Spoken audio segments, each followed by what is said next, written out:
Nasihat untuk saudara Diki-Dik. Pendeta harus sadar sebelum disiksa di neraka. Saudara yang dikasihi oleh Tuhan, saya mendapatkan sebuah komentar yang ditujukan kepada saya, Pendeta Berton N, dari saudara kita Diki-Dik. Beliau berkata begini, "Hai pendeta bodoh, kalau kamu merasa pintar, berani nggak debat sama Yahya Walloni? Kamu itu nggak ada apa-apanya dibanding Yahya Walloni. Kamu yang harus sadar sebelum disiksa di neraka."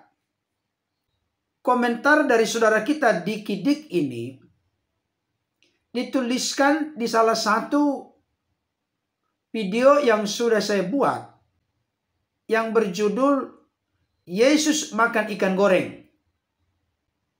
Saudara yang dikasihi oleh Tuhan, paling tidak ada 3 respon tanggapan saya kepada komentar dari saudara kita Diki-Dik. Yang pertama, terkait pendeta bodoh. Saya ingin tegaskan kepada saudaraku Diki-Dik, sebagai orang yang beragama, apapun agama kita, tentunya kita harus mengucapkan kata-kata yang membangun, bukan kata-kata yang merendahkan yang keluar dari mulut kita. Nasihat kepada saudaraku Diki-Dik, tunjukkanlah dirimu sebagai seorang yang beragama. Ketika engkau menjalankan ajaran agamamu dengan baik dan benar, maka komentarmu, perkataanmu akan menjadi komentar yang menunjukkan bahwa agama yang engkau yakini adalah agama yang mengajarkan kebaikan dan mengucapkan kata-kata yang membangun kepada siapapun, termasuk kepada orang-orang yang berbeda keyakinan. Efesus 4 ayat 29 jelas berkata, "Janganlah ada perkataan kotor keluar dari mulutmu, tetapi pakailah perkataan yang baik untuk membangun, di mana perlu, supaya mereka yang mendengarnya beroleh kasih karunia." Kita ini boleh berbeda dalam konteks agama, suku, ras, golongan, keyakinan, doktrin, ajaran. Tapi keperbedaan yang ada harus kita sikapi dengan dewasa. Kalau saudaraku Diki-Dik ingin mewartakan doktrin ajaranmu, silahkan. Khususnya dalam konteks saya secara pribadi. Saya hanya memberikan respon dan tanggapan atas salah paham atau gagal paham, salah mengerti dari saudara-saudaraku di luar kekristenan tentang iman Kristen. Jadi saya ini sedang memberikan jawaban atas kesalahpahaman dari saudara-saudara di luar Kristen. Itu saja. Saya tidak mau mencampuri, mengurusi doktrin, ajaran, kitab suci, nabi, keyakinan, agama orang lain. Karena kita harus menghargai keperbedaan yang ada. Tapi ketika saudara-saudaraku dari luar Kristen salah mengerti, salah paham tentang doktrin ajaran Kristen, maka adalah tugas dan tanggung jawab kami untuk memberikan respon dan tanggapan. Dan itu merupakan perintah dari firman Tuhan. 1 Petrus 3 ayat 15 sampai 16. "Tetapi kuduskanlah Kristus di dalam hatimu sebagai Tuhan.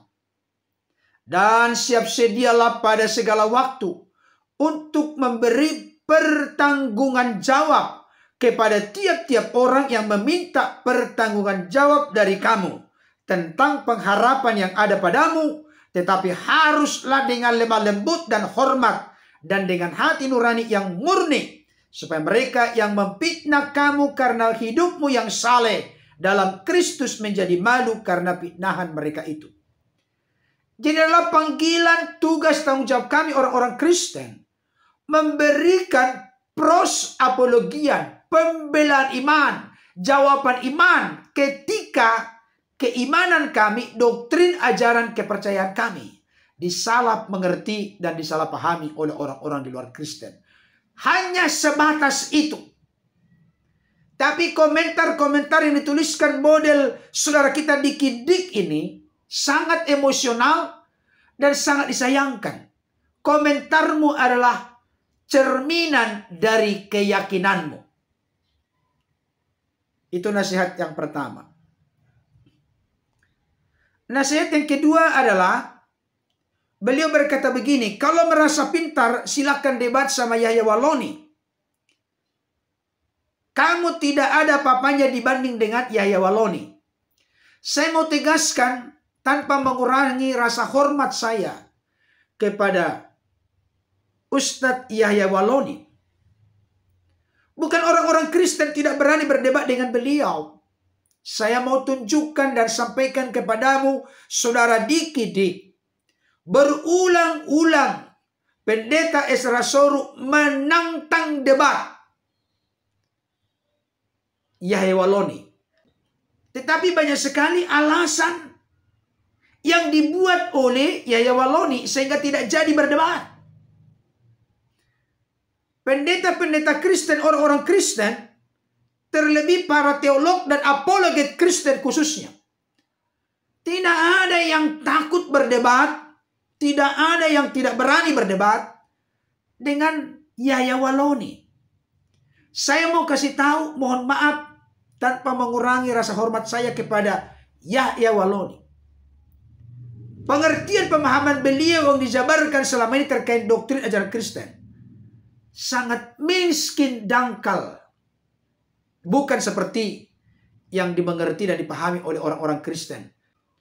Yang ketiga, saudara kita Diki Dik berkata, kamu harus sadar sebelum disiksa di neraka.